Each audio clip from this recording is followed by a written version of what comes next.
Eh, bueno, nada, básicamente voy a estar moderando este encuentro que titulamos Manifestaciones clínicas en la pandemia. Este espacio se da enmarcado dentro de lo que sería el Congreso PSI, que estamos llevando a cabo desde el Impulso, con el objetivo de abordar distintas temáticas que creemos relevantes para nuestra formación académica, entre ellas, por ejemplo,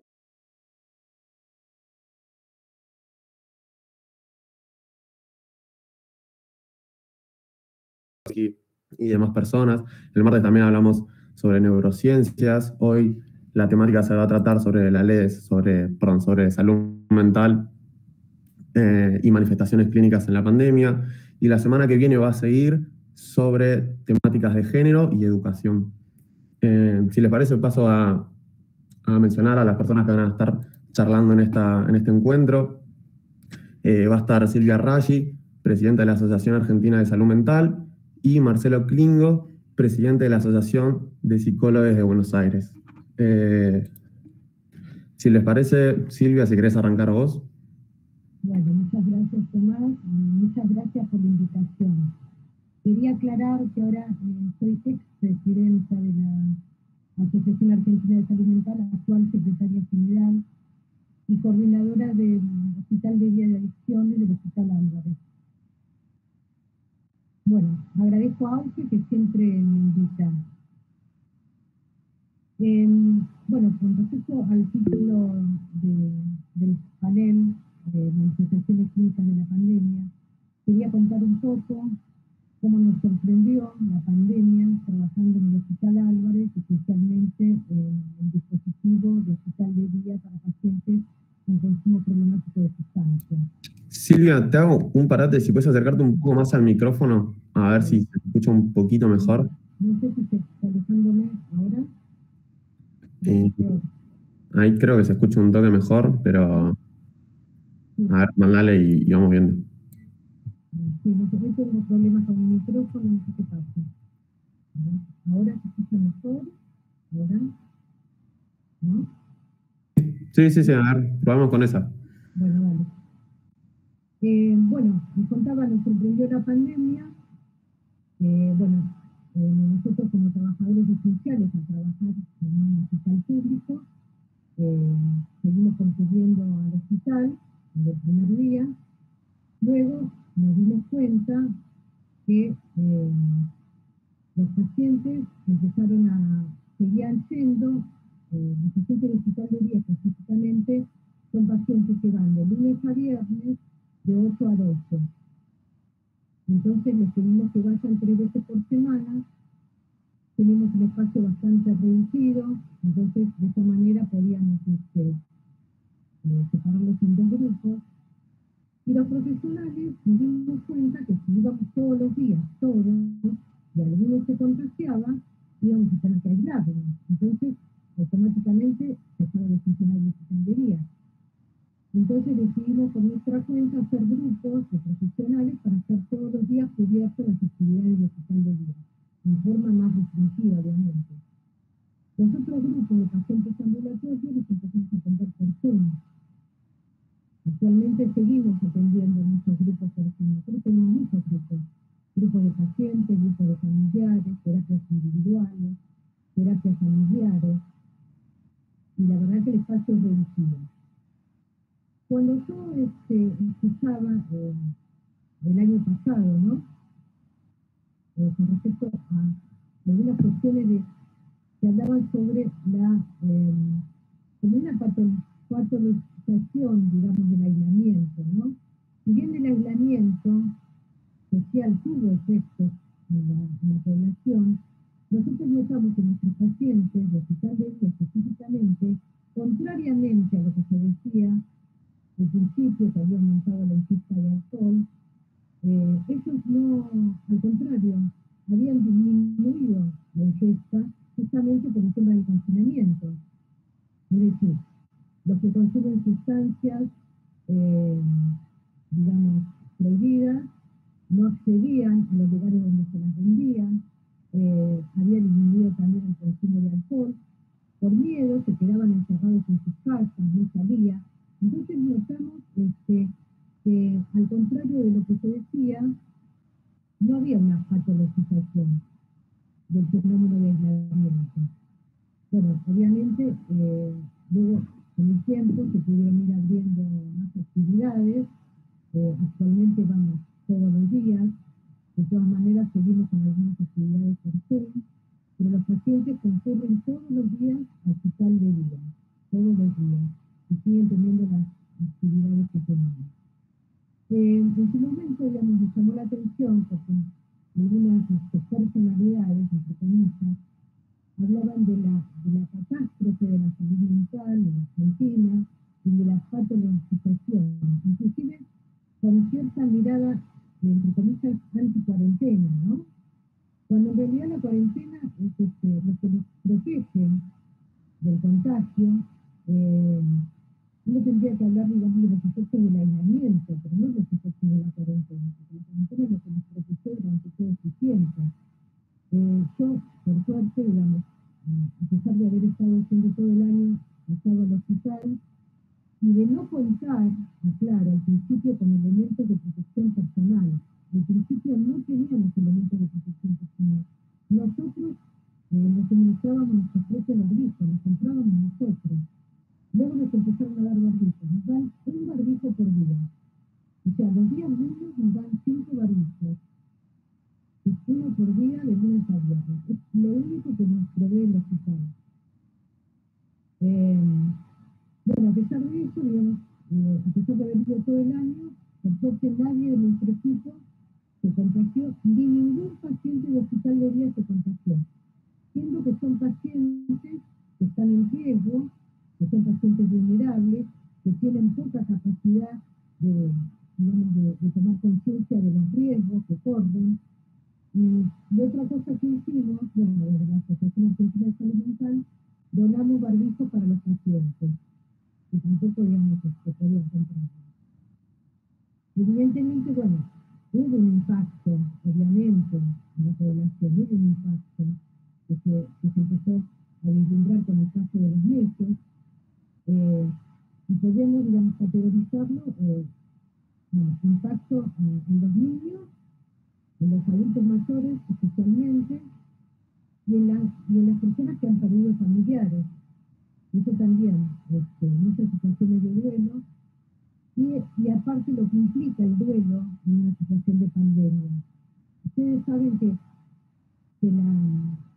la despedida de un ser querido también tiene que ver con el velatorio, con un rito que no se pudo llevar a cabo.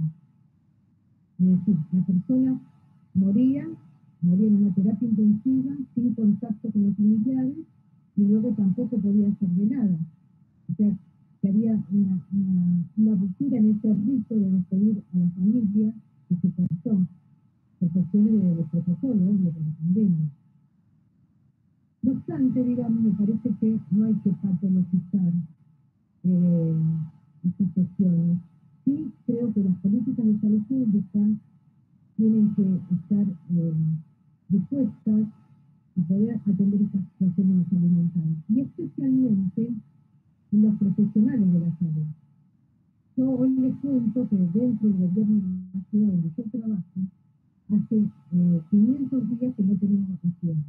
500 días que no tenemos vacaciones.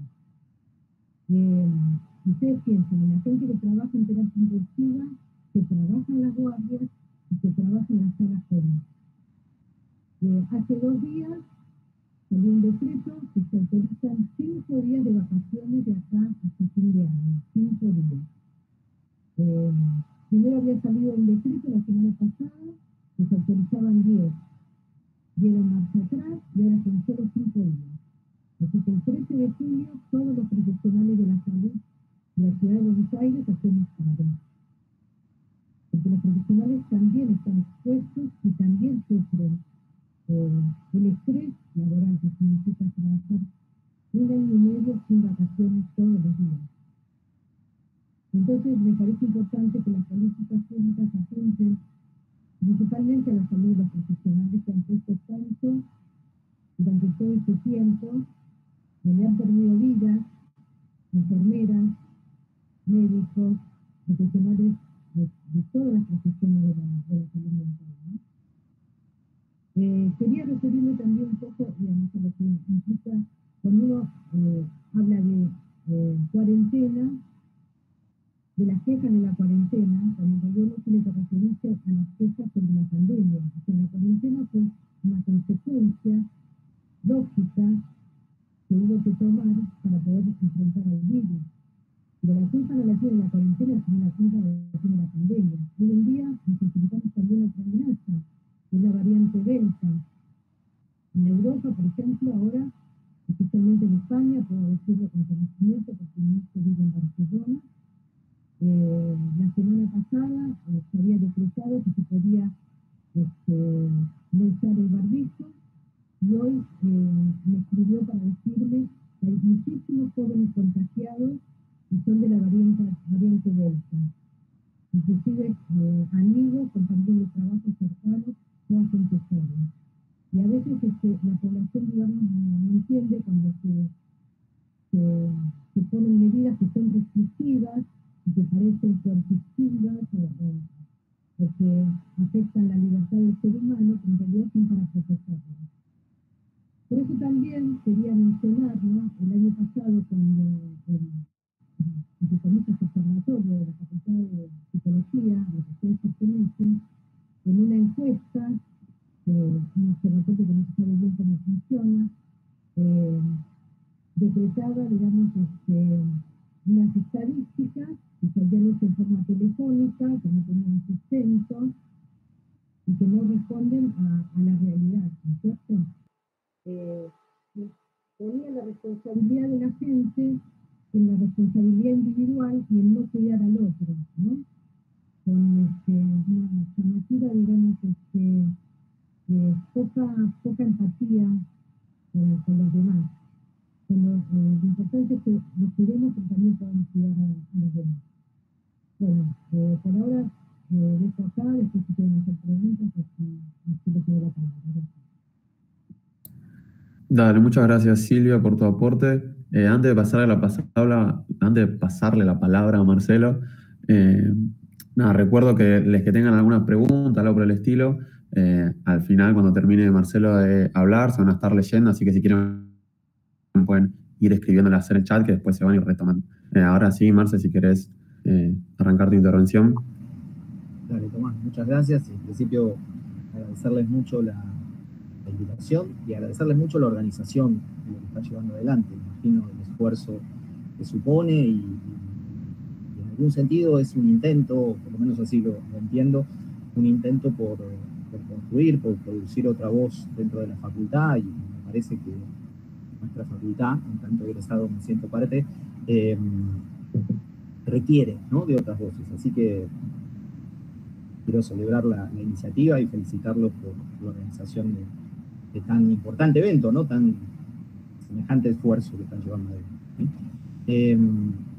Me convocaron para contarles una experiencia que para nosotros fue una experiencia valiosísima, que desarrollamos durante el año pasado desde nuestra asociación, la Asociación de Psicólogos y Psicólogas de Buenos Aires, ¿sí? La asociación es una institución, una asociación civil que nuclea colegas que viven o trabajan en la ciudad de Buenos Aires, y ustedes seguro saben, nuestra ciudad no tiene colegio de psicólogos, con lo cual lo que existen son entidades que van nucleando por distintas causas a lo largo de la historia colegas, y en ese marco nuestra asociación fue creada en 1962 y tiene una larguísima trayectoria en la construcción de la profesión, en haber acompañado muchísimo la ley de ejercicio profesional, haber acompañado muchísimo la ley de salud mental de la Ciudad de Buenos Aires, y por supuesto haber sido protagonista de la movilización que implicó la emisión de esa ley. Por lo tanto, es una institución que tiene una trayectoria y una tradición en lo que hace al acompañamiento y a estar cerca de nuestra comunidad. En este marco, cuando comenzó la pandemia, nos empezó a ocurrir de un modo muy espontáneo que montones de colegas se acercaban para ofrecerse, para ofrecer su trabajo, para ofrecer su compromiso en lo que fuera posible para acompañar lo que estábamos atravesando. Por lo tanto, nos ocurrió a nosotros y a nosotras en nuestra institución, como a muchos otros colegas, como a muchos otros actores territoriales y comunitarios, vernos necesidad de pensar alternativas, de pensar modalidades, de pensar formas que pudieran acompañar, que pudieran hacer que nuestra comunidad atravesara esta circunstancia tan única y tan dolorosa de mejor modo, ¿sí? Es ahí que se conformó un equipo de voluntarios, ¿sí? Algunos eran socios de la institución y otro montón de colegas se acercaban a la institución con la vocación de dar una mano. Y en ese contexto fue que se organizó el dispositivo, tuvo distintos nombres, en algún momento fue servicio, luego fue dispositivo, de ABBA Acompaña, ¿sí? Construido sobre la marcha, con toda la precariedad que la época nos imponía, y pensándolo y repensándolo permanentemente, conformamos un primer equipo de coordinación, donde estaban Gerardo Codina, Horacio Balinowski, Sandra Zampa, Alicia Rotela y un compañero entrañable, muy, muy valioso para nosotros y muy importante que ustedes lo conozcan, que fue Pablo Garaño. Él falleció mientras estábamos desarrollando esta actividad y tuvo mucho que ver en que este dispositivo se pusiera. Cuando se nucleó ese conjunto tan importante y tan heterogéneo de colegas y conformamos este equipo de coordinación, la cuestión fue, bueno, ¿cómo organizamos? ¿En qué iba a consistir, ¿no?, nuestro aporte y cómo organizarlo para que fuera eficaz y para que verdaderamente supusiera una contribución a la comunidad en lo que estábamos practicando? Comenzaban a haber montones de esfuerzos de distintas instituciones ofreciendo en general algún teléfono o algún mail, algún contacto que se abriera a comunidad en general para que quien lo requiriera pudiera llamar y pudiera obtener un acompañamiento, una escucha, en contextos tan adversos como lo que tocaba. A nosotros nos pareció que el mejor modo de ofrecer un servicio era articulándolo con instituciones, ¿sí? Es decir, construyendo una red con organizaciones de la sociedad civil en el que se nucleaba la comunidad, poniendo de algún modo en tensión una idea que a veces circula, y que entiendo a veces circula por las aulas, de pensar la comunidad en abstracto, ¿no? Nosotros entendemos que la comunidad tiene modos de organización y se encarna en instituciones actuales, precisas, ¿sí?, con dificultades. Y en ese sentido nos pareció que nuestro dispositivo debía articularse con organizaciones y que de este modo esas organizaciones se iban a ver fortalecidas y que fortalecer lugares de encuentro, como son las organizaciones sociales, fortalecer esos sitios, esas instituciones, también era parte de nuestra contribución a la salud, ¿sí? Entendíamos que cuanto más fuertes, cuanto más referencias ofrecían esas instituciones, esas organizaciones, la salud mental comunitaria mejoraba, ¿sí? Y en este punto lo que nos propusimos entonces fue comenzar un camino, ¿sí?, de encontrarnos con instituciones, en el inicio organizaciones sindicales, ¿sí?, es decir, organizaciones que nuclean a trabajadoras y trabajadores, ponernos a conversar con ellos, ¿sí?, compartir un diagnóstico del momento tan incierto y tan tremendo y tan doloroso y tan sufriente que estábamos atravesando, y a partir de ahí construir juntos una modalidad, ¿sí?, un dispositivo.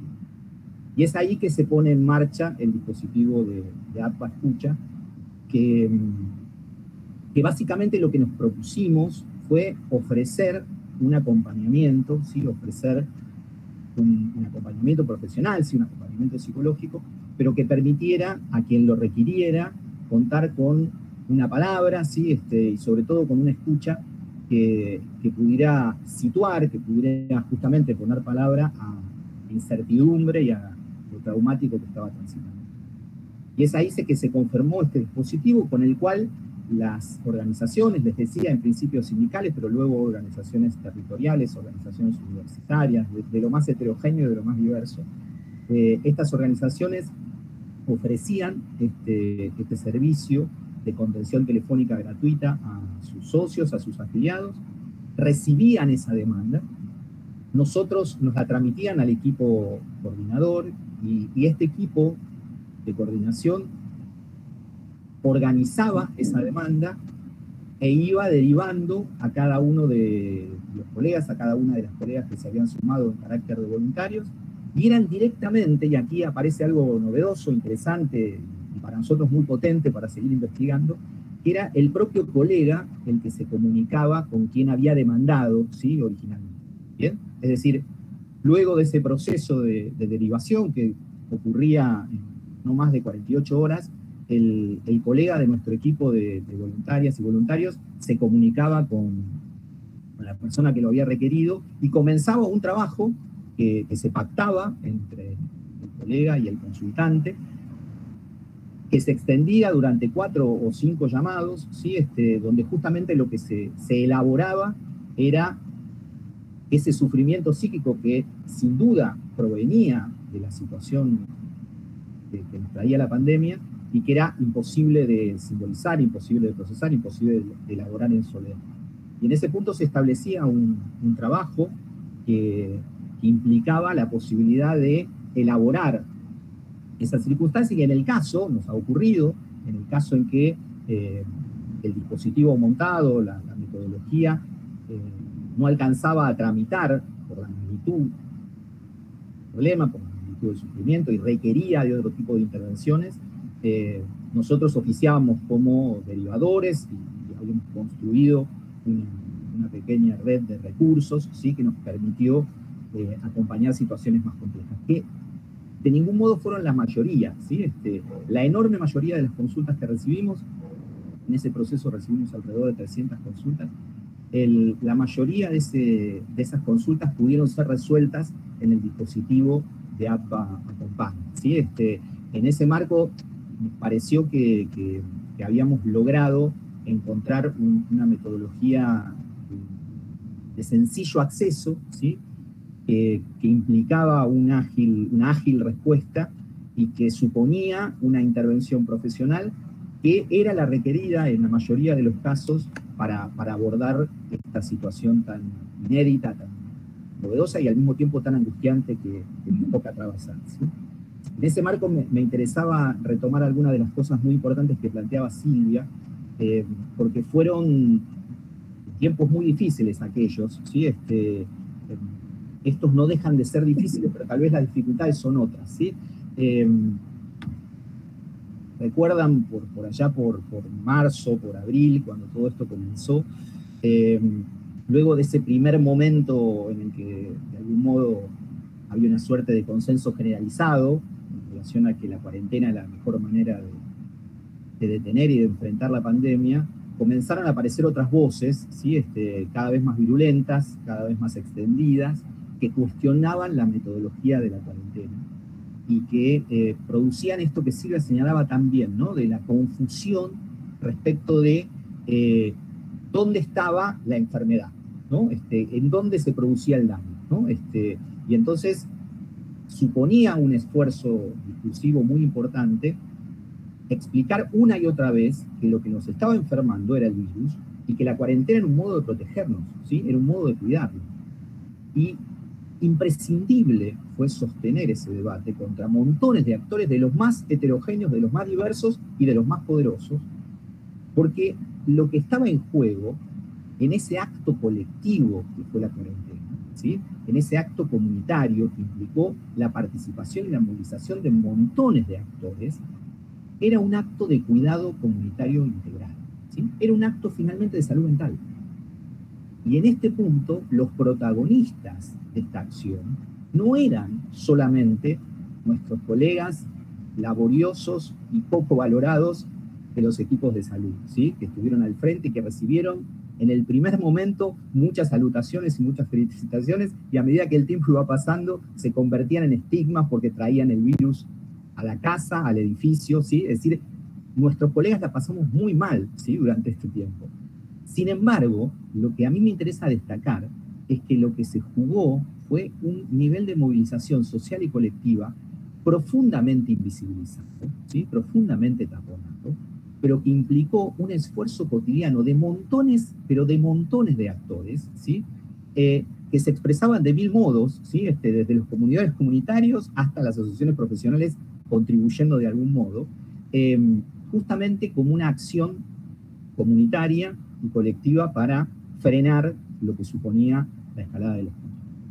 En este marco, lo que nos permitió esta construcción de este dispositivo tan heterogéneo y tan reconstruido una y otra vez sobre la marcha, fue desarrollar una red con instituciones, les decía, muy heterogéneas, ¿sí? Nombro algunos gremios que ahora me vienen al pensamiento, digo, desde ATE hasta el gremio de sanidad, desde gremios de no docentes hasta gremios de no docentes universitarios, digo, hasta gremios de personal jerárquico de energía, bueno, distintas organizaciones sindicales y distintas organizaciones sociales. Recuerdo Tejiendo el Barrio, Inquilinos Agrupados, que fue una institución muy importante en los diálogos que sostuvimos para tratar de entender colectivamente qué era lo que nos estaba pasando y cómo poner palabra, ¿sí?, a este hecho tan traumático y con la figura de la irrupción, ¿no?, de lo que no nos deja capacidad de simbolizar lo que está ocurriendo. Y en ese marco, por ahí hay muchas cuestiones para contar y para transmitir, pero no quiero extenderme indefinidamente, pero me parece muy valioso algunas reflexiones que luego algunos autores ayudaron a pensarla un poco mejor. Vale contarles que a lo largo de todo aquel proceso nos tocó producir algunos momentos de encuentro. Creo que por allá por agosto o septiembre tuvimos una jornada con Elisa Stolkina, que es profesora de la universidad y que nos ayudó mucho a reflexionar y a repensar algunas de las cuestiones que estábamos llevando adelante. Sobre el final del año, cuando hicimos la jornada de cierre, esa jornada tuvo dos momentos, una con las organizaciones, y realmente fue muy interesante escuchar lo que había significado para ellas y la respuesta que le acercaban los socios y los afiliados de la actividad que habíamos llevado adelante y del valor que entendían, permitía tal vez a algunos por primera vez poder repensar el sentido de la salud mental, por ejemplo, en un ámbito sindical, ¿sí? Puerta que nos permite hoy seguir conversando con muchos gremios y con muchas organizaciones sindicales en relación a cómo continuar. Pero les decía, la jornada de cierre tuvo esta dimensión con las instituciones y tuvo otra, si se quiere, más clínica, donde varios de nuestros colegas presentaron algunos de los casos que habían trabajado, y contamos con la presencia de Sergio Zabalza, de Nora Merlín, del director nacional de salud mental, de Hugo Barrionuevo, estuvo Calmes, la subsecretaria de salud mental de la provincia. Es decir, se conformó un espacio de reflexión colectiva que son imprescindibles para estos tiempos. Ahí creo que hay un nuevo valor, ahora que lo estoy pensando, de la actividad que ustedes están desarrollando, ¿sí? Son tiempos de profunda incertidumbre, ¿sí?, donde lo que no hay justamente son certezas ni conclusiones definitivas, ¿no? Y lo que nos permite enfrentar de mejor modo esto que estamos transitando son estos espacios, ¿no? Son estos momentos de detenernos, de compartir experiencias, de reflexionar colectivamente.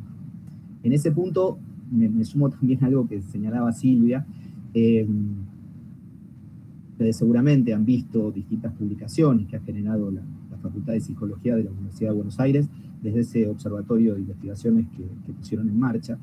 Y más allá de montones de falencias en cuanto a la rigurosidad del diseño investigativo, lo cierto es que se puso en juego ahí lo que, por lo menos en mi opinión, es uno de los errores que más nos han acompañado en este tiempo, que son instituciones de alto reconocimiento y alto prestigio social, como es la Facultad de Psicología de la Universidad de Buenos Aires, arribando a conclusiones definitivas sobre lo que estaba ocurriendo, cuando justamente lo que ocurre es que no hay modo de construir conclusiones. ¿Sí? Es decir, nos toca un tiempo de pura incertidumbre. Y en la medida en que no seamos capaces de explicitarlo como tal y de asumir el sufrimiento que eso supone, cualquier conclusión que produzcamos nos lleva a un error, ¿sí?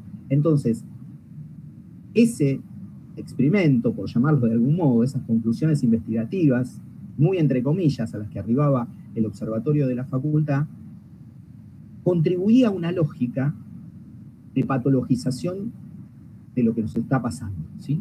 Y lo cierto es que lo que nos está pasando no refiere a ninguna psicopatología, ¿sí?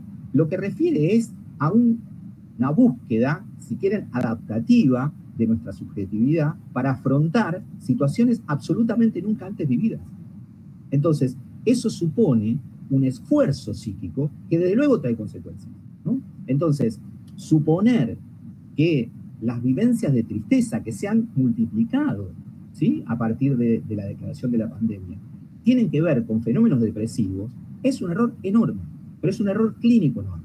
Y lo más grave es que lo dice la Facultad de Psicología de la Universidad de Buenos Aires, y lo más grave aún es que eso luego se toma para hacer intervenciones políticas que dañan el lazo social, ¿sí?, que dañan la construcción comunitaria, ¿tá? Entonces, seguramente recuerdan durante, parece que fue julio, agosto del año pasado, todo ocurre tan vertiginosamente, aparecieron varios papers de algunos pensadores, ¿sí?, muy reconocidos y muy valiosos y que merecen ser estudiados permanentemente, en general provenientes de Europa, respecto de cómo iba a ser el mundo luego de la pandemia, ¿no?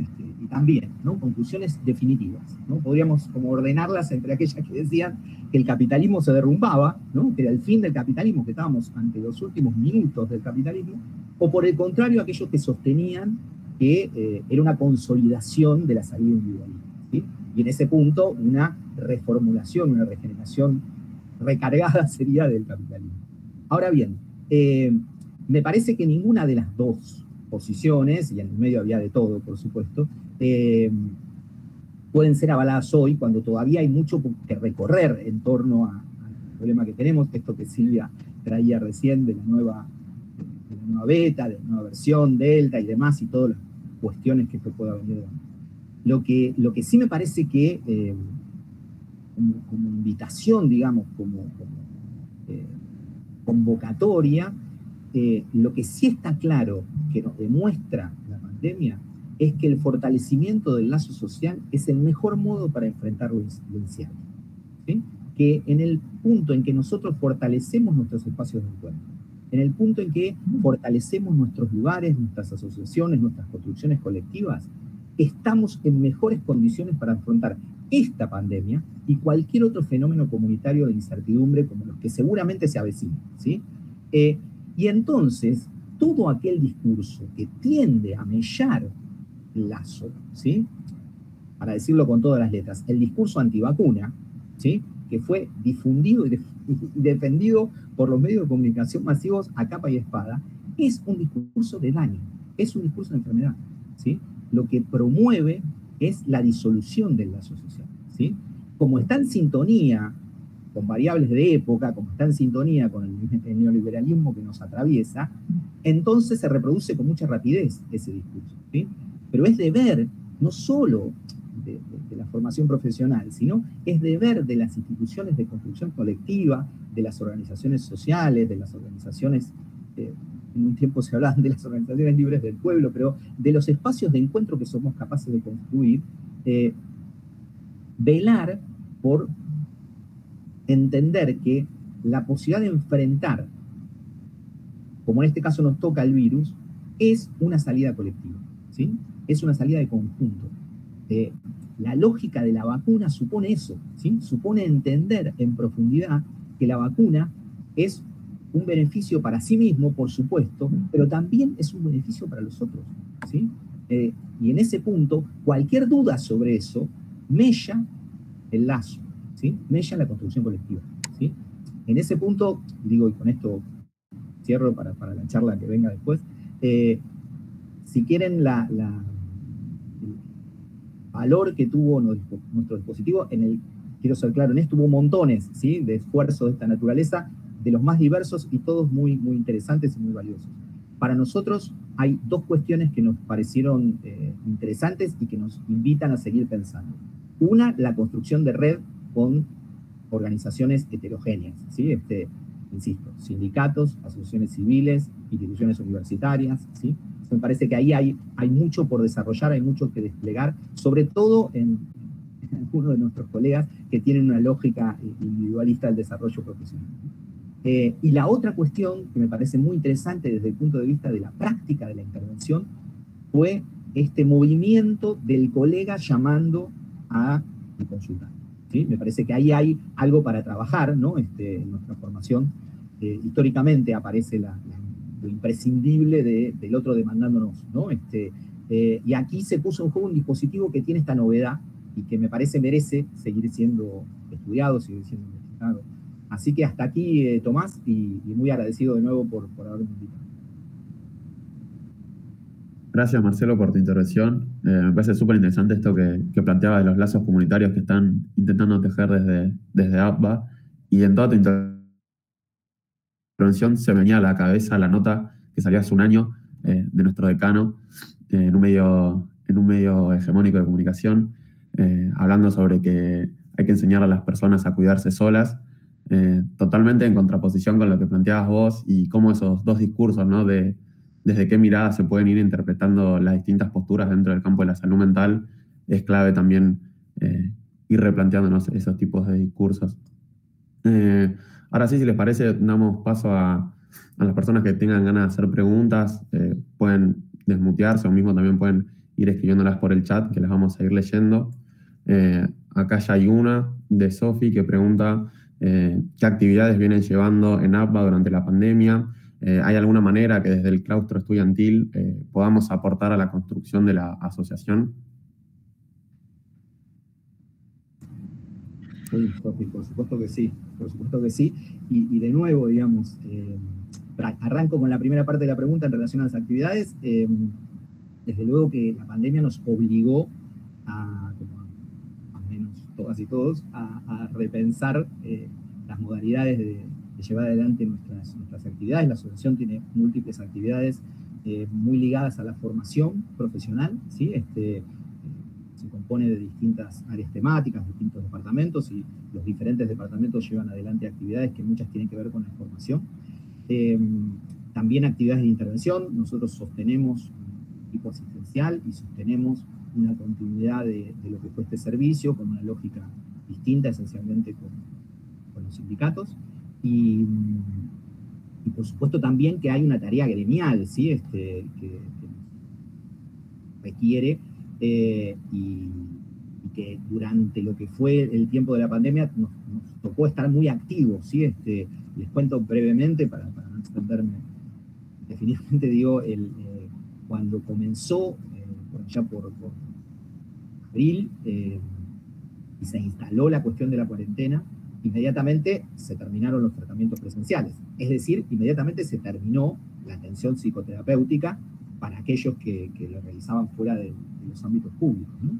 Y por lo tanto comenzó una búsqueda de colegas por retomar su tarea, tanto en lo que refería a la defensa de la actividad como a la prestación de servicios de salud mental para los usuarios que se habían quedado sin eso. Hubo todo un tiempo que requirió una fuerte intervención de nuestra asociación y de la Federación de Psicólogos de la República Argentina, que nuclea a las instituciones de psicología de todo el país, reclamándole a las empresas de medicina prepaga que reconocieran la prestación remota, ¿sí? Esto nos llevó un largo tiempo de batallas, de discusiones, de peleas, hasta que finalmente se logró y fueron reconocidas las prestaciones remotas, y más tarde apareció una ley del Congreso Nacional que reconocía las prestaciones remotas, ¿sí? Con lo cual, en todo este conjunto de actividades, y seguramente algunas otras que se están pasando ahora, es lo que la asociación hacemos cotidianamente. En relación a la relación de la asociación con los estudiantes, me parece que hay montones de senderos por transitar y de creaciones posibles de articulación, ¿sí? Que supo tener la asociación durante mucho tiempo y que ha ido perdiendo por múltiples razones en las últimas décadas, ¿sí? Pero lo cierto es que en este punto, digo, son construcciones también colectivas, ¿no? Con lo cual, en la medida en que aparezcan iniciativas estudiantiles y que nosotros encontremos cómo cómo escucharlas y cómo receptarlas, seguro es posible construir juntamente, construir vínculos, y en ese sentido, esta actividad que estamos desarrollando la pienso también de ese modo, ¿no?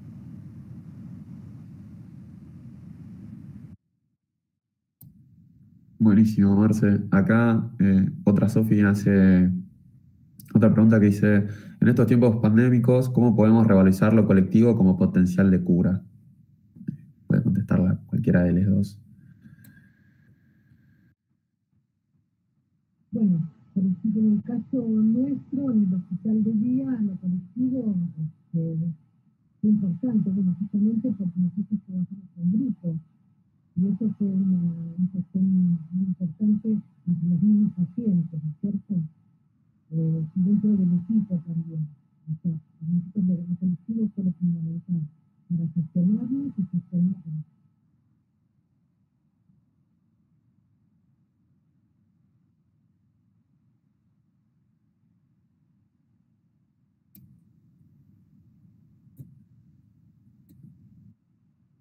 Tomás, perdón, para complementar, ¿puedo?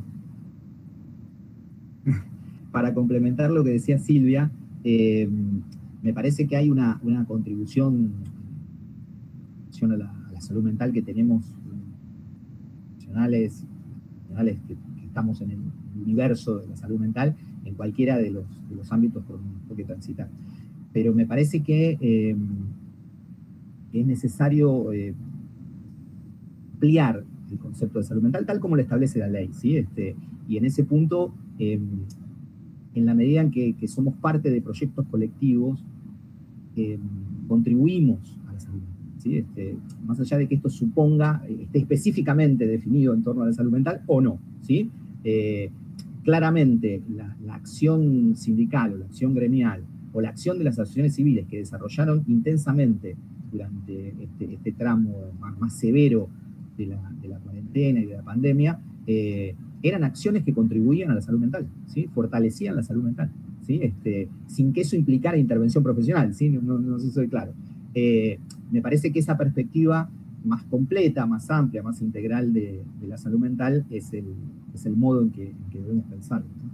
Esto quería decir más.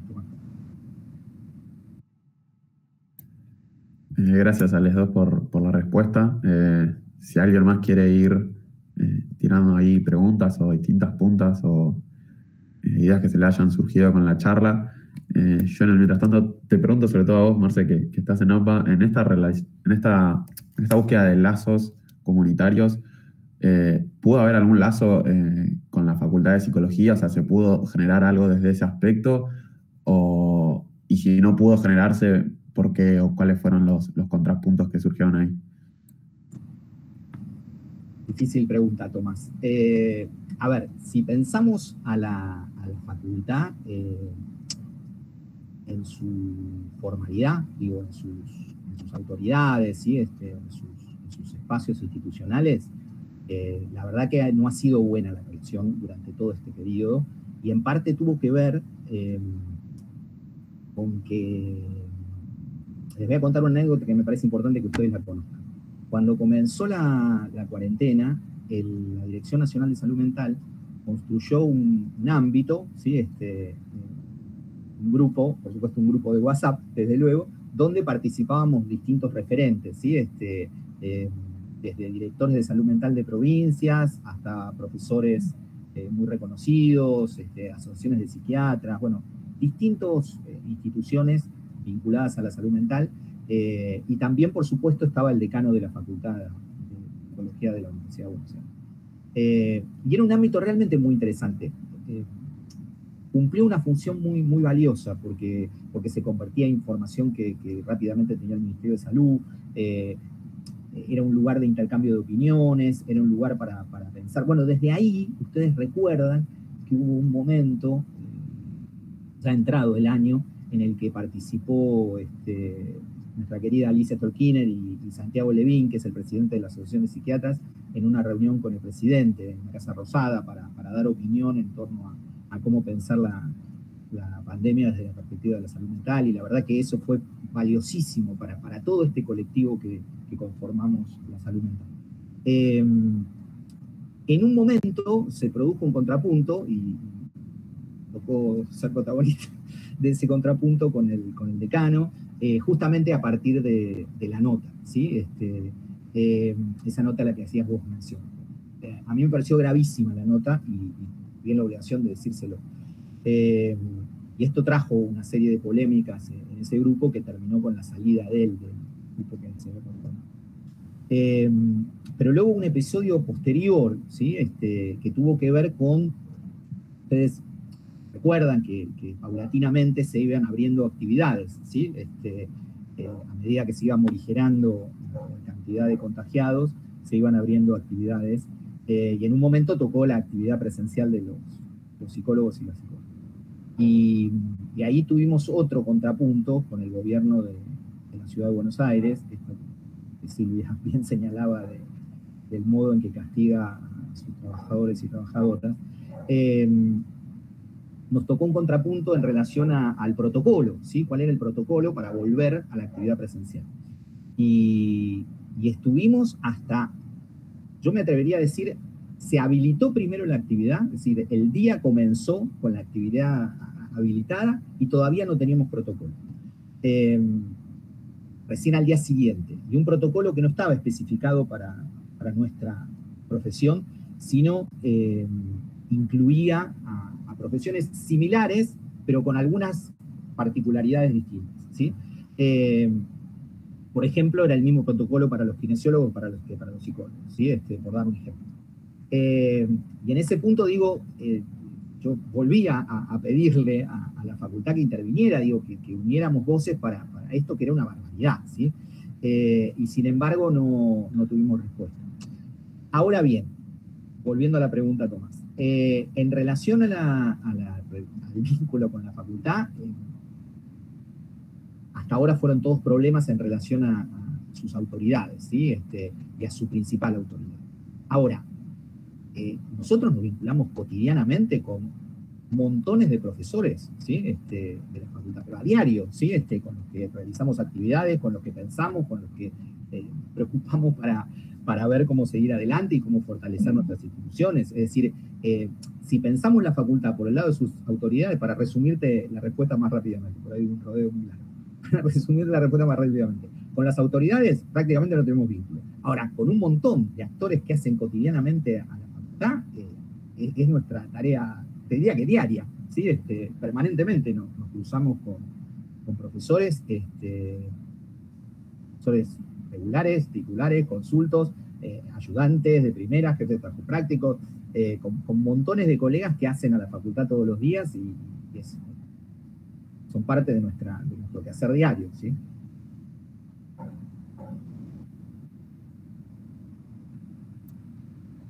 Clarísimo, Marce. Nada más, creo que deja muy, muy en claro cuáles son las posturas políticas de nuestro decano y de sus allegados. Si les parece, damos unos 5 minutitos más para ver si alguien tiene alguna pregunta, alguna otra duda. Quería hacer un comentario. Sí, Yo me recibí en noviembre del 82, hace casi 40 años. Y en el 83 fui a sacar la matrícula en el Ministerio de Salud. Y lo primero que hice cuando tuve la matrícula fue ir a ATLA y asociarme. Lo primero que hice en el 83. Vivía a 4 cuadras de la sede de Acuña y Figueroa y Corrientes. En el 83, época difícil igual para asociar TAPA, post todo lo que había pasado con Perocio y demás. En el 85, como bien mencionaba Marcelo, tuvimos la alegría de la sanción de la ley de ejercicio profesional. En el 85.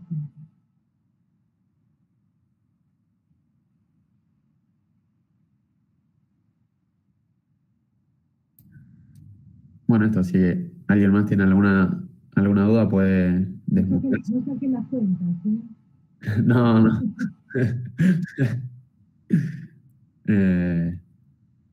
Si no, directamente ya podemos ir cerrando. Si no hay más dudas. Agradecer, obvio, Hola, Perdón, ¿puedo decir algo? Mándale. Me quedó algo dando un poco vueltas en la cabeza con esto que decías vos, Marce, hola a todos primero, sobre como el trabajo que se hizo como de desarrollar alguna red entre organizaciones tan heterogéneas, o sea, tan como diversas y hasta con opiniones y quizás hasta ideologías muy distintas, y me nació un poco pensar cómo es que se encuentra ese punto de encuentro entre entidades tan distintas o tan diversas y me hace quizás conectarlo un poco con, no sé, con nuestro día a día, o sea, nosotros estudiando en la facultad y quizás teniendo como una mentalidad de que la manera de llevar a cabo la profesión es a través de la interdisciplina, o sea, poder justamente encontrar puntos de encuentro con otras corrientes o con otras personas que piensen diferente, pero que igualmente entendemos que tenemos que unirnos justamente con todo esto que veníamos diciendo de que la salida es colectiva y bueno, no me quiero poner repetitiva, pero me sale como pensar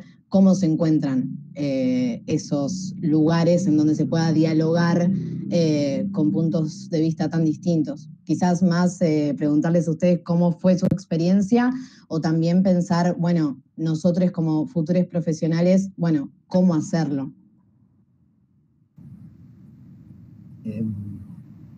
A ver, arranco por la experiencia, ¿sí? Que tal vez es lo más próximo y espero poder generar alguna reflexión un poquito más allá. Tocó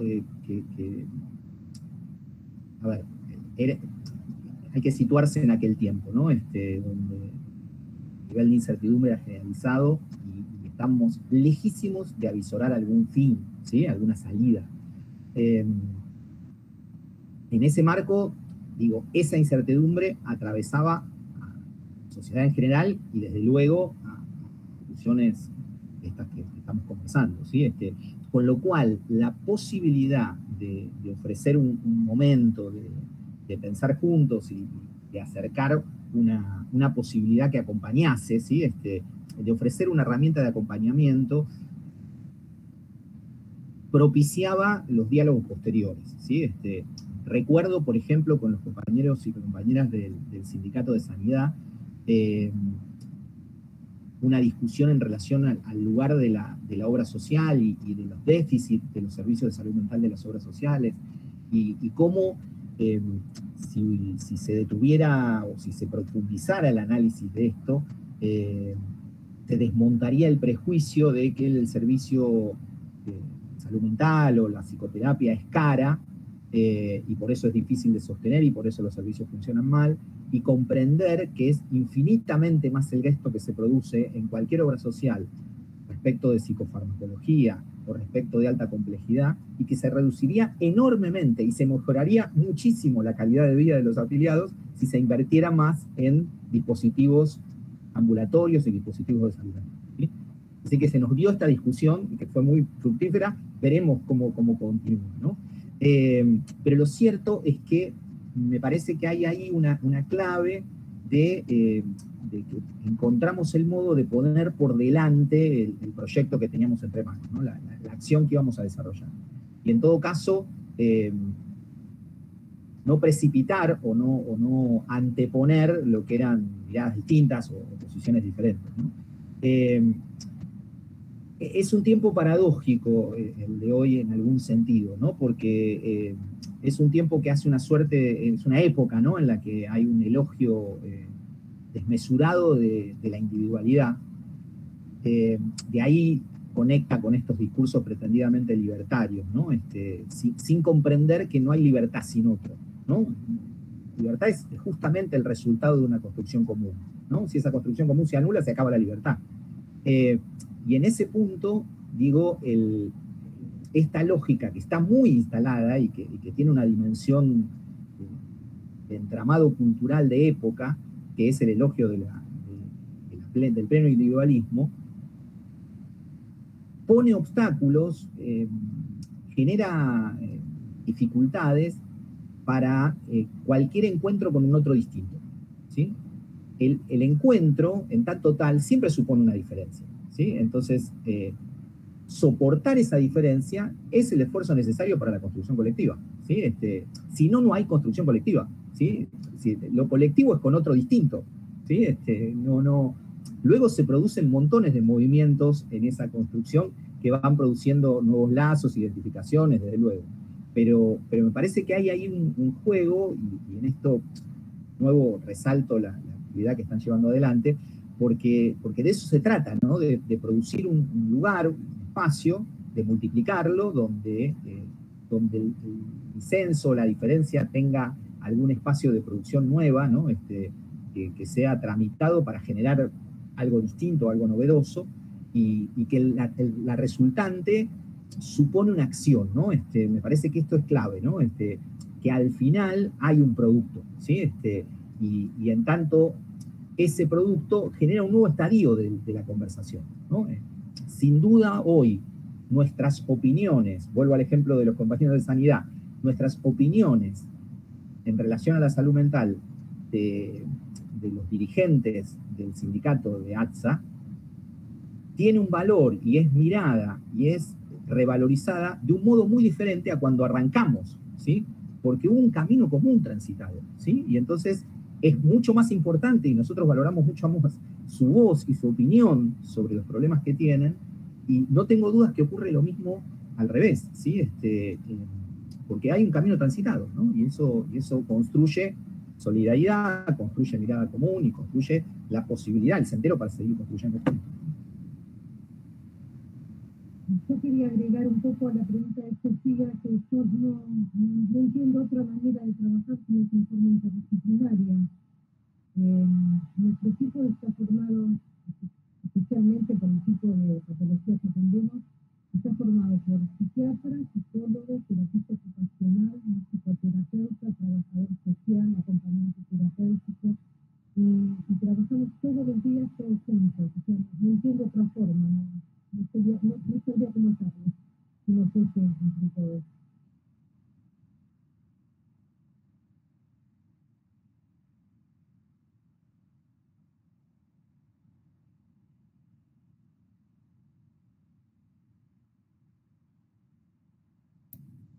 Súper claro todo.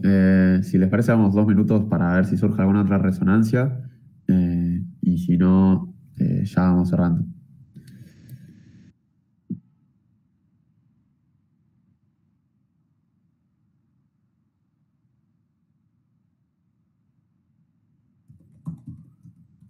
Buenas, hola. A mí me quedó algo resonando que también creo que puede ir en conjunto de la pregunta que había dicho Sofi Salas de cómo encarar lo de los colectivos. Yo pensaba en esto que habías dicho, Marcelo, de, por ejemplo, un ejemplo, el discurso antivacuna como un discurso de enfermedad y un discurso que genera malestar. Y pienso cómo nosotros desde la profesión, desde la clínica, en el 1 a 1 con los pacientes podemos un poco desmantelar eso, no sé si en una relación de aprendizaje con que nos escucha. Pienso en todo el malestar o sea, el malestar intrínseco de atravesar una pandemia, más los discursos y los medios masivos que a veces, que muchas veces generan mucho más malestar e incertidumbre que tranquilidad. Cómo poder también llevar eso a la clínica y dar una respuesta a este malestar colectivo a nuestros pacientes. No se trata solo de la angustia que sentimos personalmente por la incertidumbre de una pandemia, por la muerte de un familiar, por no poder salir de nuestras casas, sino también es algo que está generado colectivamente y nos atraviesa colectivamente. No sé si tengo una pregunta clara, pero se me vino eso a la cabeza con los discursos que generan malestar y que se ven mucho en la clínica y que también es difícil por ahí para el otro reconocer eso, reconocer que el malestar también es colectivo y no es solo uno el que está angustiado en la casa sin saber qué hacer, sino que a veces, por eso también nosotros pienso que muchas veces hemos recomendado, inclusive hecho charlas sobre redes sociales y consumo de medios de comunicación, porque eso ha generado también mucho malestar y pienso que estaría buenísimo poder hablar con nuestros pacientes y creo que podemos dar un poco de tranquilidad cuando decimos que muchos de esos malestares también son colectivos e inclusive están generados a propósito. Más o menos. A ver, no. Me queda claro que era compartir una reflexión y traer una inquietud, y eso es lo que a mí refiere, muy bienvenido sea. En términos de compartir opiniones entre colegas, ¿no? Me parece que siempre hay una dimensión que se juega en el ámbito de consultorio, que es la plena singularidad, ¿sí? Ahora, en ese punto, y cuando nos toca atravesar una situación tan desmesurada, ¿no? Tan inusitada como nos toca, sí creo que hay algunas cuestiones que son imprescindibles. La primera es la información fehaciente, ¿sí? Me parece que nosotros tenemos el deber de estar seria y rigurosamente informados, ¿sí? Respecto de esto que está atravesándonos, ¿sí?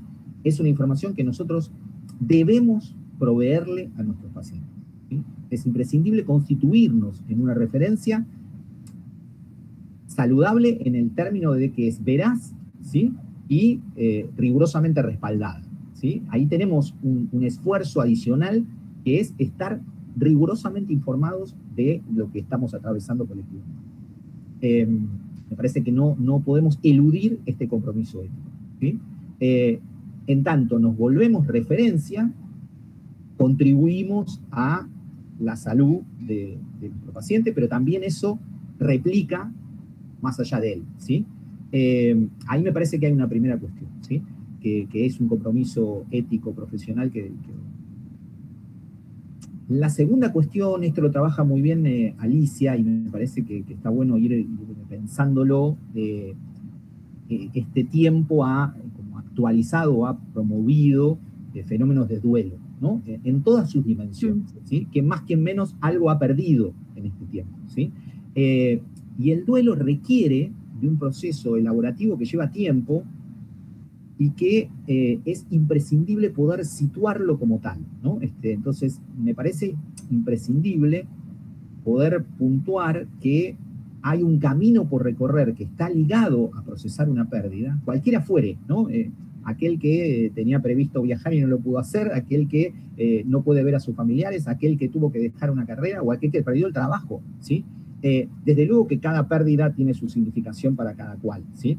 Ahora, me parece que es imprescindible situar que es un tiempo donde, además de todo el trabajo analítico, hay un tiempo de elaboración de lo perdido, de elaboración del duelo, que hay que acompañar, ¿sí?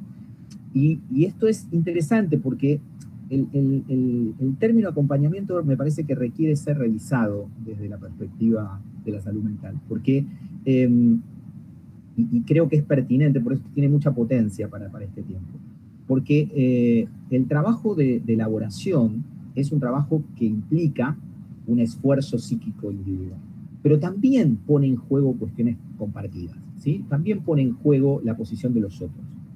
Y en ese sentido hay discursos que favorecen la tramitación y la elaboración reflexiva de lo que nos pasa, y hay discursos que van en el sentido contrario. Entonces, la dimensión del duelo tiene una dimensión singular y de soledad que cada uno va a tener que transitar, ¿sí? ¿Qué puede hacer nuestra tarea, nuestro rol? Acompañarlo, ¿sí? Pero es un proceso psíquico individual, es un sufrimiento inevitable, ¿sí? No hay modo de evitar, por caso, aquel que no pudo ver o no pudo velar a un ser querido. Un dolor tremendo, ¿sí? Ahora, y absolutamente intransferible, ¿sí? No hay modo de compartir eso, sí acompañar, ¿no? Sí estar cerca, estar ahí, ¿no? Y eso supone permitir que esa porción de dimensión colectiva que requiere elaborar ese duelo lo pueda hacer en un discurso que lo aloje, ¿no? Mientras que asumir que hay un camino que es de pura soledad, ¿sí? Un dolor que es íntimo y absolutamente personal, que más que menos todos atravesamos, pero que en esta particular cuestión de ese paciente que está ahí es inexorable. Ahora, puede transitarlo de un modo más saludable, puede permitirle esto que Freud decía, ¿no? El paso por paso, ¿no? Pieza por pieza, ¿sí? La elaboración de una pérdida que va a reconfigurarse y va a resignificarse y le va a permitir, bueno, nuevas elecciones, ¿sí? No detenerlo, no cristalizarlo en lugar de pérdida de dolor.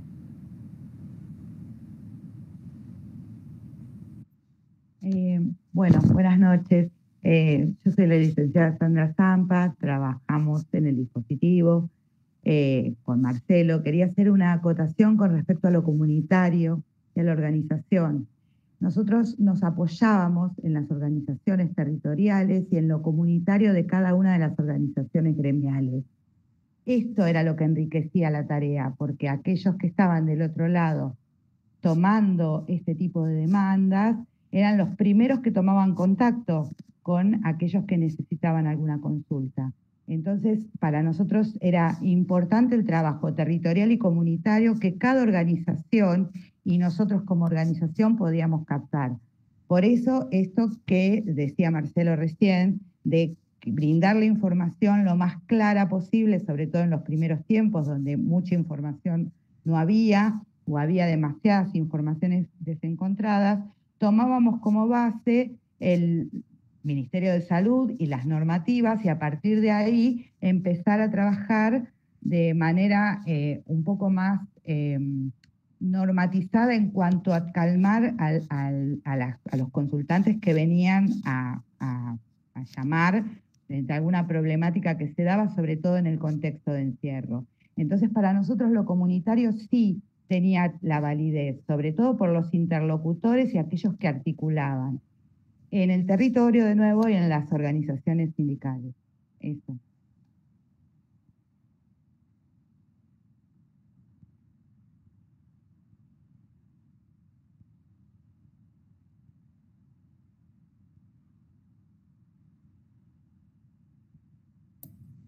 Bueno, ¿alguien tiene algún aporte más para agregar, alguna resonancia, algo que haya quedado ahí dando vueltas en la cabeza? Y si no, si nadie me corta esta vez, vamos cerrando.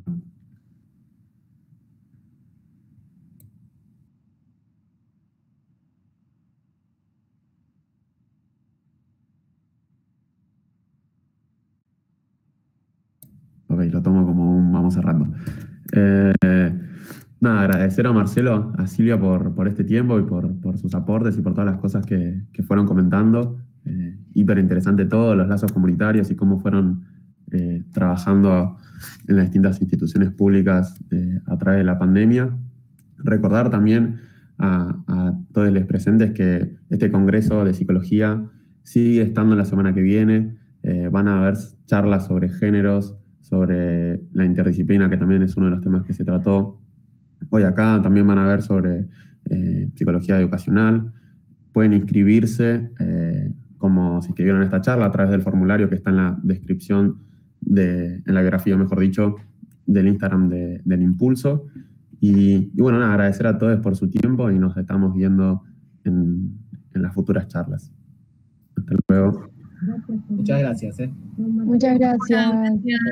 Chao, gracias.